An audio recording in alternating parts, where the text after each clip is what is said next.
हम इस वक्त मौजूद हैं द्वारका थाने के अंदर। आपको जो ये गाड़ी नजर आ रही है ये वही है ब्लैक स्कॉर्पियो जिसने 3 फरवरी को 23 साल के साहिल की जिंदगी ले गई। एक्सीडेंट कितना भीषण था उसका अंदाजा आप इसी बात से लगा सकते हैं। राजू दिखाइए किस तरीके से इस गाड़ी की चेचिस जो है वो पूरी तरीके से बैंड हो चुकी है। आगे से एयरबैग्स जो हैं वो खुल चुके हैं। आगे की जो विंडशील्ड है वो पूरी तरीके से चकनाचूर हो रही है और दिखाई आपको दे रही है। और साहिल की जो बाइक थी उसका क्या हाल था वो भी आपको दिखाते हैं। आगे से भी ये भिड़ी है और पीछे की तरफ देखेंगे तो यानी कि साहिल को कुचलने के बाद आगे भी जाकर टकराई है। अब आपको दिखाते हैं कि जो बाइक है जो फिलहाल 3 हिस्सों में बटी हुई है, इस पर ही साहिल सवार था जो कि अपने दफ्तर जा रहा था। दफ्तर पहुंचता उससे पहले ही इस ओवर स्पीडेड जिसे बताया जा रहा है कि नाबालिग जो लड़का है वो चला रहा था, उसकी बहन उसके साथ बैठी हुई थी। साहिल की मां का ये भी आरोप है कि वो वीडियो बना रही थी और रील बनाने के लिए ही वो घर से निकले थे और उसी उन्माद के अंदर ओवर स्पीड हुई जिसका खामियाजा साहिल जो कि इस बाइक पर बैठा हुआ था अपने दफ्तर जा रहा था उसको भुगतना पड़ा। और ये देखिए गाड़ी जो बाइक है उसकी वो कितने हिस्सों में यहाँ टूट चुकी है। तो साहिल तो हार्ड मास का था, उसकी क्या हालत हुई होगी इसका अंदाजा आप लगा सकते हैं। और देखिए इसके टकराने के बाद, इसको चकनाचूर करने के बाद भी ये जो काल का रूप लेकर ब्लैक स्कॉर्पियो आई थी वो वहीं नहीं रुकी। आगे ये देखिए एक यहाँ पर टैक्सी जो है स्विफ्ट डिजायर खड़ी हुई थी, इसमें अजीत नाम का ड्राइवर था वो बैठा हुआ था, वो भी इस पूरी घटना में घायल हुआ है। तो यहाँ आप देखेंगे तो गाड़ी जो है वो किस तरीके से आगे से हाल इसने बना दिया है। और ये पार्क थी आपको बता दें तो इसमें भी ये गाड़ी टकराई है। तो आप अंदाजा लगाइए कि जो स्कॉर्पियो है उसकी रफ्तार क्या रही होगी। ना सिर्फ आगे पीछे भी आप देखेंगे तो यहाँ भी आप जो है डैमेज इस गाड़ी को पाएंगे। और जो एक वीडियो इस वक्त वायरल हो रही है और साहिल की मदर ने भी दी है, उसमें दिख रहा है कि उसकी जो बहन है आरोपी जो नाबालिग बताया जा रहा है वो एक वीडियो बना रही थी और वीडियो में ओवर स्पीड देखी जा सकती है। और उसमें यह भी दिख रहा है कि जब एक बस सामने से गुजरती है तो उसके पीछे से साहिल की जो बाइक है वो आती है। उसके बाद जो ब्लैक स्कॉर्पियो है ये अनियंत्रित हो जाती है और उसके बाद ये हादसा, ये मंजर जिसका हम केवल अंदाजा भी लगा सकते हैं, तस्वीरों से आपको दिखाने की कोशिश कर रहे हैं, उससे पता लगता है कितना भीषण एक्सीडेंट हुआ है। और इस दौरान जो साहिल है उसकी मां का ये भी आरोप है कि घटना के तकरीबन 1.25 या 2 घंटे बाद वो स्थल पर पहुंची थी, घटना स्थल पर, वहां पर तब भी साहिल जो है वो घायल अवस्था में पड़ा हुआ था, उसे वहां से नहीं अस्पताल ले जाया गया था। तो फिलहाल देखिए किस तरह का ये भीषण एक्सीडेंट हुआ है और साहिल की मदर का साफ तौर पर कहना है कि उसका साहिल वापस नहीं आएगा। तो फिलहाल वो न सिर्फ साहिल के को न्याय दिलाने की लड़ाई लड़ रही है बल्कि वो ये भी चाहती हैं कि आगे कभी कोई माँ का जो साहिल है, लाल है, वो इस तरीके से किसी घटना का शिकार ना हो। और यहाँ पर जिस तरीके से कहा जा रहा है, एफआईआर में पहले कहा गया कि जो आरोपी है वो 19 साल का है और बाद में जब पुलिस ने जांच की तो पता लगा या बताया गया, दावा किया गया कि वो 17 साल का है। इसके चलते उसको एक नाबालिग की तरह ही ट्रीट किया गया और उसको जुवेनाइल जस्टिस बोर्ड के सामने पेश किया गया, जहां से उसे, क्योंकि बोर्ड के एग्जाम शुरू हो चुके हैं, उसे एग्जाम देने थे, तो उसे अंतरिम जमानत भी मिल गई। माँ का दुखी और बढ़ा रहा, वो कह रही है कि ऐसे रईसजादे जो हैं कब तक इस तरह से वारदातों को अंजाम देते रहेंगे, लोगों की जिंदगी लीलते रहेंगे और फिर उन्हें कानून को इतना बौना बना देते हैं कि उनको राहत भी मिल जाती है और उनका कुछ नहीं बिगड़ता ज्यादातर मामलों में, लेकिन बिगड़ता है उन परिवारों का जिनका इकलौता सहारा ऐसी घटनाओं में छिन जाता है। ये वही ब्लैक स्कॉर्पियो है जिसने द्वारका में साहिल की जान ली और 3 फरवरी का मामला है। बाहर से गाड़ी की स्थिति आपको दिखाएं तो आप देख सकते हैं कि कितनी बुरी तरीके से ये खुद चकनाचूर है, बल्कि इसने साहिल की बाइक के भी 3 टुकड़े कर दिए और साथ में एक जो स्विफ्ट डिजायर कार थी उसको भी बुरी तरीके से जो है डैमेज किया और इसमें साहिल की मौत हुई। जो ड्राइवर जी थे वो घायल है। इस घटना के साथ का एक वीडियो भी वायरल हो रहा है जो बताया जा रहा है घटना से ठीक पहले का है, जिसमें बताया जा रहा है कि ये जो स्कॉर्पियो कार है इसे एक नाबालिग चला रहा था। अंदर की आपको स्थिति दिखाते हैं। ये देखिए किस तरह की स्थिति है। अंदर एयरबैग्स जो हैं वो खुले हुए हैं और आप देखेंगे सामने जो विंडशील्ड है वो भी टूटी हुई है और वहाँ जो चालक है उसके बाल लगे हुए हैं। इससे अंदाजा लगा सकता है कि जो चालक था, भले ही वो नाबालिग है बालिग है, वो सीट बेल्ट उसने नहीं लगा रखी थी, जबकि साफ तौर पर नियम यह है कि अगर आप गाड़ी को ड्राइव करते हैं तो सीट बेल्ट लगानी चाहिए। तो कितना लापरवाही भरा ये रहा है इसका अंदाजा ला सकते हैं। गाड़ी के अंदर की आपको हालत दिखाते हैं और आपको दिखा दें कि ड्राइवर सीट के साथ में जिसको नाबालिग बताया जा रहा है उसकी बहन के होने का दावा है, जो कि वीडियो बना रही थी। वीडियो में दिख रहा है किस तरीके से ओवर स्पीड ये गाड़ी जा रही है और जब मोड़ से टर्न करती है तो आगे की पीले रंग की बस जो है वो नजर आती है और जब उससे आगे निकलते हैं तो वहीं पर साहिल की बाइक और से एक्सीडेंट होता है और एक्सीडेंट होने के बाद इसमें साहिल की मौत हो जाती है, उसकी बाइक कई टुकड़ों में बट जाती है। तो अंदर की तस्वीर हम आपको दिखाते हैं स्कॉर्पियो की, किस तरीके से इसी स्कॉर्पियो को जो दावा किया जा रहा है कि नाबालिग चला रहा था और कितनी लापरवाही भरा था, ना खुद सीट बेल्ट लगा रखी थी, इसने खुद की भी जान को जोखिम में डाला और साथ ही साथ सामने वाले की भी, जिसकी किस मामले में मौत हो चुकी है। तो तस्वीरें देखिए, अंदाजा लगाइए कितना भीषण ये एक्सीडेंट रहा है और किस तरह से अंदर जो एयर बैग्स हैं वो खुल चुके हैं, गाड़ी अंदर बाहर से डैमेज है और उसकी जद में आने से साहिल की जो बाइक है और साथ में जो वो टैक्सी बताए जा रहे हैं इसमें चालक अजीत है वो भी जो है बुरी तरह घायल हुआ है, वो गाड़ियां भी डैमेज हुई हैं। हालांकि फिलहाल नाबालिग बताते हुए जो ये आरोपी है इसको जुवेनाइल जस्टिस बोर्ड के सामने पेश किया गया, जहां से बोर्ड परीक्षा का हवाला देकर इसको जमानत मिल गई है। लेकिन जो साहिल की मां है वो लगातार सवाल कर रही है कि आखिर उसको इंसाफ कब मिलेगा और ये कब पक्का होगा कि आगे किसी भी साहिल की या किसी भी माँ के लाल की इस तरह की घटनाओं में जान ना जाए। मैं इना साहिल दिनेशरा की मदर, सिंगल पेरेंट। मैंने अपने बच्चे को 23 साल से एज ए सिंगल मदर पाला है और एक रईसजादे की स्कॉर्पियो जो कि स्पीड की रील और स्टंट मारने के लिए अपने घर से गाड़ी लेके निकले थे अनलाइसेंस्ड। उस लड़के को गाड़ी चलानी भी नहीं आती, ही वॉज अनलाइसेंस्ड ड्राइवर। उसने 3 फरवरी को मेरे मासूम बच्चे को अपनी गाड़ी से ऑन द स्पॉट उड़ा दिया। वो मेरे बच्चे को उड़ा दिया उसने।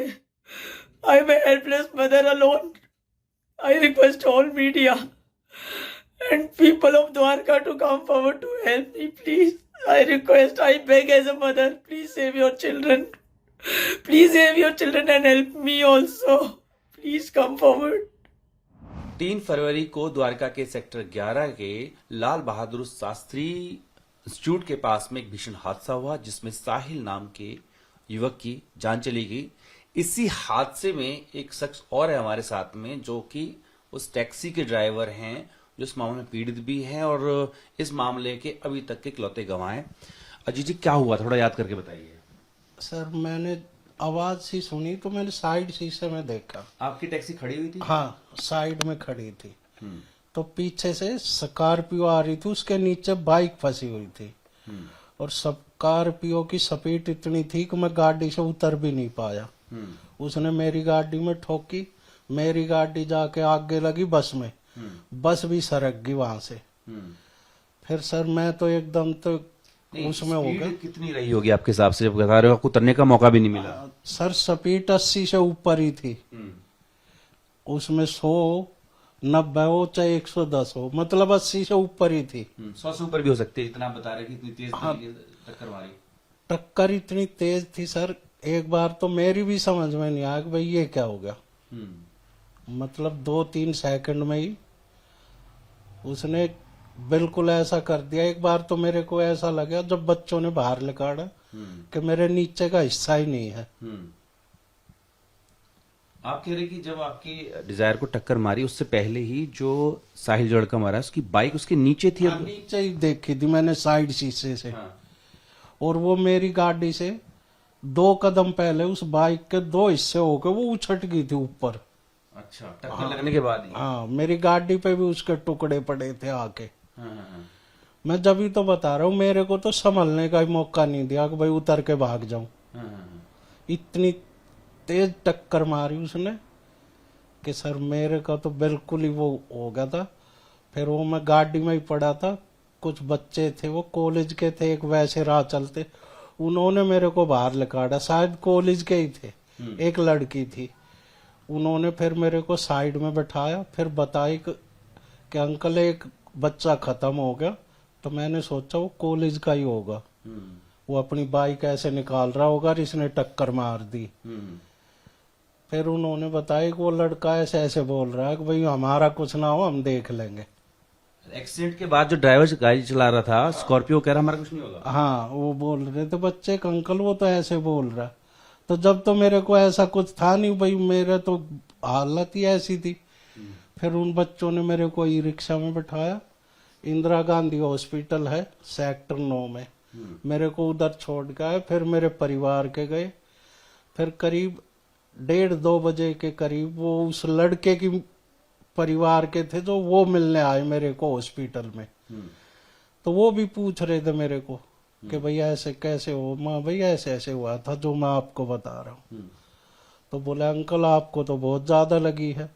तो मेरी ये पसलियां टूट गई, सर फट गया था, रीढ़ की हड्डी में दर्द है और ये पैर में घुटने के नीचे गोडे के। हादसे का साहिल की क्या स्थिति थी?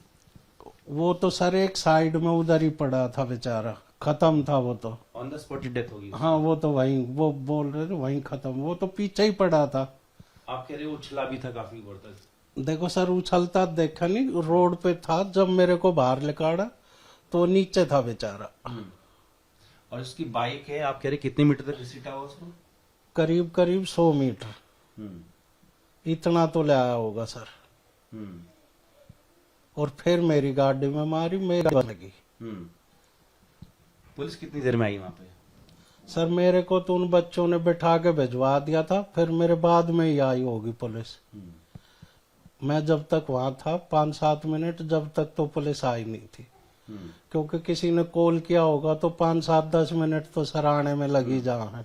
उसकी माँ जो है साहिल की, वो ये कह रही है कि 2 घंटे बाद भी साहिल जो है उसी अवस्था में वहीं पड़ा रहा, कोई उसे लेकर ही नहीं गया। हाँ सर, 1-1:30 बजे तक तो वो पक्का वहीं था, क्योंकि उधर वो जो आ रखे थे पुलिस वाले मेरा पता करने, वो ट्रैफिक पुलिस में थी एक लेडीज सर, वो आई थी। और भी 2-3 पुलिस वाले आए थे, वो पूछ रहे थे, वो भी यही बोल रहे थे कि वो लड़का भी वहीं है मौके पे ही। अगर आपको भी कॉलेज के बच्चे नहीं ले जाते तो शायद आप भी वहीं रहते ऐसे। सर मैं अभी खत्म ही था। फिर मैं तो उन बच्चों का बड़ा एहसान मान रहा हूँ। उन्होंने नाम भी नहीं बताया, मैंने पूछा था। मैं तो उनका इतना एहसान मान रहा हूँ। की मदद क्यों नहीं की फिर वहां पर? सर वो तो ऑन द स्पॉट बनाते रहे वहां, बोल रहे हैं। देखो सर, मैं तो ऐसे नहीं बोल रहा, मेरी तो उन्होंने ही की थी, कोई अलग से थोड़ा ही आए थे। या हो सकता है जो आप कह रहे हो ऑन द स्पॉट डेथ हो गई थी, वो डर रहे हो ले जाने में। और देखो सर, ये तो है ही। अब मैं भी उस लड़की की हिम्मत मान रहा हूँ जिसने मेरे को देख लिया लहू लुहान और वो चिल्ला पड़ी और उन्होंने निकाल लिया। ये दावा किया जा रहा है कि वीडियो सामने आया है जिसमें रोड दिख रहा है कि जो चालक था उसके साथ उसकी बहन भी थी, वीडियो बना रही थी। हाँ सर, बनाते भी हो, मैंने देखो देखा नहीं, लेकिन उधर वो कॉलेज के गार्ड भी थे और भी बहुत खड़े थे। वो तो यही बोल रहे थे कि भाई इसकी गाड़ी स्पीड से थी और ये अंदर 2-3 बैठे थे। 2 थे 3 थे क्या? हाँ, 2-3 हो, मतलब वो 2-3 ही बोल रहे थे। हादसे के बाद कह रहे हैं आपको कि लोगों क्या बोल रहे हैं, हमारा कुछ नहीं होगा। हाँ, वो बोल रहे थे कि अंकल ये ऐसे ऐसे बोल रहे हैं कि हमारा कुछ ना हो, हम देख लेंगे। कह रहे कि लड़का नाबालिग था, क्या बताया उन्होंने? क्या लग रहा देखने में, बालिग था नाबालिग था? वो लड़के तो ऐसा ही बता रहे थे कि भाई 17-18 साल का होगा। एफआईआर में पहले 19 लिखा हुआ है। हाँ, तो सर वो बात है ना कि वो कन्फर्म जब ही होगा जब उसका कोई वो देखेंगे। ऐसे तो माँ बाप फिर कम बता दो, सजा नहीं होगी, भाई छूट जाएंगे। माँ बाप ये बोल देंगे भाई पीछे से गाड़ी उठा लेगा बगैर बताए। अब गरीब की कौन सुने, ये तो आप लोग हो जिसकी वजह से कुछ हो जाए तो हो जाए, नहीं तो। क्योंकि साहिल अपनी माँ का इकलौता सहारा था, वो छिन चुका है, क्या कार्रवाई होनी चाहिए? मैं तो ये बोल रहा हूँ सर, जो कार्रवाई मतलब जो होती है ना वो होनी चाहिए। जो इसको सजा मिले तो और भी 10 आदमी ये सोचे भाई ऐसा होगा तो ऐसा मिलेगा। अब ये बताओ, वो बेचारी अकेली रहेगी, हमें भी इतना दुख है और मेरा परिवार भी ऐसा होगा। वो वैसे मर गए, मेरे बच्चे वैसे भूखे रहेंगे 6 महीने तक। अब मान लो मैं कमा नहीं सकता तो ये खाएंगे कहाँ तक? अब किसी पे कर्जा मांगेंगे हाथ जोड़ जोड़ के। कोई आपको आया देखने? नहीं, कोई नहीं आया सर। अच्छा। हाँ, जो स्कॉर्पियो वाले हैं कोई नहीं आया? कोई नहीं आया। कोई फोन नहीं, कुछ नहीं? कुछ नहीं सर, कुछ भी नहीं। वो पैसे का वो है ना, गरीब की कौन सुनता है सर, सरकार भी ना सुने। कुछ और आपको याद आ रहा हो इस हादसे से जुड़ा हुआ, कुछ अहम बात जो आपको लग रहा है कि बतानी चाहिए? देखो सर, अहम बात तो यही है कि जो उसके माँ बाप है, जो वो लड़का स्कॉर्पियो चला रहा था, मतलब जो 302 में सजा हुआ ना, वही सजा होनी चाहिए। इन्होंने उसका घर बर्बाद कर दिया, वो माँ रह गई अकेली। और वो तो नाबालिग बता के उसको जमानत मिल गई। नाबालिग बच्चा है तो फिर सर ऐसे तो फिर उससे किसी का मर्डर ही करा दो, AK-57 लेके दे दो भाई, मारता फिरेगा, नाबालिग है तुम्हारा तो। मेरा बच्चा भी नाबालिग है तो मैं इसको गाड़ी दे दूं भाई, जा ले जा मार दे किसी को, वो तो मेरी जिम्मेवारी है ना सर, कि अपने बच्चे को अच्छे से वो दो भाई, अच्छे संस्कार दो, अच्छी वो दो। ठीक है। तो ये अजीत है, इनकी भी आगे गाड़ी खड़ी हुई थी और बता रहे हैं कि किस तरीके से इतनी ओवर स्पीड थी गाड़ी की, जब बाइक की टक्कर लगी तो बाइक को 100 मीटर तक घसीटा। आगे इनकी गाड़ी खड़ी हुई थी, उसमें हैंड ब्रेक लगा हुआ था, उसके बावजूद भी इतनी भीषण टक्कर थी कि आगे खड़ी हुई एक बस में जा टकराई। इससे आगे पीछे से इनका डैमेज हो गई है और इस मामले में इनका कहना है कि अब कुछ महीने तक ये शायद अपने परिवार का पालन पोषण नहीं कर पाएंगे, तो कोई इन्हें देखने भी नहीं आया।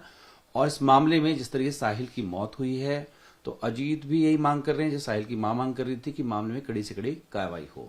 डीसीपी द्वारका अंकित जी हमारे साथ हैं। सर, ये पूरा मामला बताइए क्या है, थोड़ा सा, जो 3 फरवरी का आ रहा है जिसमें साहिल नाम के शख्स की मौत हुई है। देखिए, 3 फरवरी को द्वारका साउथ पुलिस स्टेशन के जुरिडिक्शन में एक 11:57 में एक PCR कॉल आती है रोड एक्सीडेंट की। लाल बहादुर शास्त्री कॉलेज है, उसके पास एक रोड है जिसमें ये इंसिडेंट हुआ था। बड़ा अनफॉर्चुनेट इंसिडेंट हुआ। एक बाइक राइडर है जिसकी टक्कर हुई, एक स्कॉर्पियो थी ऑफेंडिंग व्हीकल, जिससे टक्कर हुई। ऑफेंडिंग व्हीकल ने फिर एक गाड़ी खड़ी थी टैक्सी, उस पर भी टक्कर मारी है।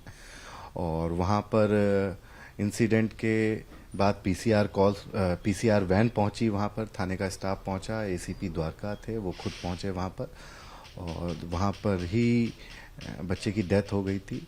क्राइम टीम को इन्फॉर्म किया गया। जो ऑफेंडिंग व्हीकल था उसमें 2 लोग थे, एक लड़की थी, एक लड़का था। इनिशियली जब उससे पूछा गया, हाँ, इनिशियली जब पूछताछ में उससे पूछा गया FIR के लिए, तो उसने, लड़के ने अपनी उम्र 19 साल बताई।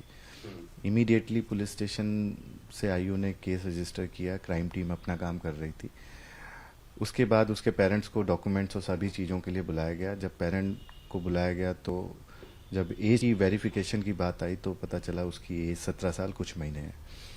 इसके चलते IO ने अप्रहेंड करके उसको जुवेनाइल जस्टिस बोर्ड में प्रोड्यूस किया। जुवेनाइल जस्टिस बोर्ड ने उसको जुवेनाइल को ऑब्जर्वेशन होम भेज दिया। 3 तारीख से 10 तारीख तक वो ऑब्जर्वेशन होम में था। 10 तारीख को JJB ने एग्जामिनेशन के ग्राउंड्स पे उसको अंतरिम रिलीफ दिया है। और फर्दर इसमें जो फादर ने अपने व्हीकल को यूज़ करने दिया, ओनर व्हीकल का फादर था, उसके खिलाफ भी हमने उसको बाउंड डाउन कर दिया था और उसको चार्जशीट भी कर रहे हैं MV एक्ट में। सर, ये बताइए कि एक रील बनाने की बात सामने आ रही है, एक वीडियो सामने आई है कि जो एक्सीडेंट से ठीक पहले की है, उसकी सिस्टर बताई जा रही साथ में थी, वो तो एडल्ट है। सर, जो सिस्टर है वो एडल्ट है और वो एक वीडियो रिकॉर्ड कर रही थी जो कि इंसिडेंट के जस्ट पहले का है। और फर्दर और भी जो वीडियोस हैं उसके रील बना रहे थे तो कंफर्म हो गया सर। वीडियो बना रहे थे और ऐसे और भी वीडियोस उसके जो फोन में, उसको एग्जामिन करना है। तो सर, इस पे फादर पे क्या एक्शन लिया जा रहा है और सिस्टर को भी क्या इसमें इन्वॉल्व किया जा रहा है? फादर को बाउंड डाउन कर दिया गया है और उसको चार्जशीट भी करेंगे फादर को। और फर्दर जो एज पर लॉ सारी चीजें उसको, सिस्टर का भी सर, सिस्टर के खिलाफ क्योंकि अगर जिस तरह रील में दिख रहा है प्रोवोक करे कोई फास्ट चलाने के लिए तो शायद इन्वॉल्वमेंट होती है। इन सारे पॉइंट्स पे भी एग्जामिनेशन बाकी है, इन्वेस्टिगेशन बाकी है और व्हीकल पे कुछ चालान है, उन सारी चीजों को केस फाइल का पार्ट बनाया जाएगा। ये बताया जाता है 13 चालान ओवर के हैं, ऐसा पाया गया सर? अदर स्टेट के भी कुछ चालान है और एग्जैक्ट नंबर 13 मैं शायद उससे ज़्यादा भी निकल आए, वो एग्जामिन किया जा रहा है। और उसको भी चार्जशीट का पार्ट बनाया जाएगा। सर अभी हमने जो इकलौते दिलचस्प गवाह हैं अजीत ड्राइवर जो थे टैक्सी के, उनसे बात की है तो उन्होंने बताया कि जो टक्कर इतनी तेज थी, तो स्पीड 80+ बता रहे हैं वो, आपने शायद तफ्तीशी होगी, बाइक जो है इसके कार के नीचे थी, स्कॉर्पियो के नीचे, और मोर देन 100 मीटर्स उन्हें स्किड कराया उसको आगे। तो ये चीज़ें आपकी तफ्तीश में निकल गई? हाँ, इसमें मोर देन 100 मीटर तो नहीं, लेकिन हाँ गाड़ी जो है वो काफ़ी दूर तक आगे स्किड करते हुए गई है, और जो स्पीड है वो भी करीब 70-80 के आसपास। जो आपका विटनेस है, जो टैक्सी ड्राइवर था, उसके भी इंजरी आई थी जब ये ऑफेंडिंग व्हीकल उस गाड़ी में टकराया था, तो एयर बैग खुल गए थे। तो एक जो स्पीड होती है, इन सारी चीज़ों को हम उसमें ले रहे हैं, केस फाइल में इंक्लूड कर रहे हैं। आपसे मदर का ये भी एलिगेशन है कि घटना के तकरीबन 1.5-2 घंटे बाद वहां पहुंची, जो साहिल है वो उसी कंडीशन में वहीं था, मेडिकल एड नहीं मिली, क्या वो ऑन द स्पॉट डेड कर चुका था? ये थोड़ा बता दीजिए। देखिए, जो 11:57 की कॉल है और उसके बाद पीसीआर पहुंचती है, वहाँ पे सारी चीज़ें एग्जामिन की जाती है। क्राइम टीम आई थी और क्राइम टीम को मौके से बहुत सारे एविडेंसेस कलेक्ट करने होते हैं, और जब उसको एग्जामिन कर लिया गया था कि डेथ हो चुकी है, और हाँ हो गई थी, और उसके बाद फिर क्राइम टीम आई और फिर सारे एविडेंसेस कलेक्ट करने के बाद उनको शिफ्ट किया गया डिसीज्ड को। ठीक है सर। तो बहुत से पेरेंट्स होते हैं जो अपने नाबालिग बच्चों को कार दे देते हैं कि एक्सीडेंट हम देखे, अदर स्टेट्स में भी देखे, उन पेरेंट्स को आप क्या कहेंगे? देखिए, बहुत ही अनफॉर्चुनेट इंसिडेंट है। मैं जो मदर है, मैं उनसे पर्सनल टच में भी था, एसीपी साहब भी थे। उनके लिए अपने बेटे को खोना बहुत बड़ा लॉस है, इसकी क्षतिपूर्ति कोई नहीं कर सकता। ये आपके थ्रू अपील है कि इस तरीके से नाबालिग बच्चों को गाड़ियां ना दें। कई बार ये केवल इंसिडेंट नहीं, ऐसे कई इंसिडेंट हमें रिपोर्ट होते हैं, तो बड़ा दुखद होता है। किसी परिवार के लिए एक बच्चे को खोना बहुत बड़ा दुख है, और हम इन सब चीज़ों से बचा सकते हैं। जो जानकार है गाड़ी चलाने का वही चलाए, और जो नाबालिग है उसको कभी कोई गाड़ी ना दी वो भी जाए। लायबल हो सकते हैं। ठीक है, बहुत शुक्रिया। वीडियो सहयोगी राजू यादव के साथ जितेंद्र भाटी में भतवश।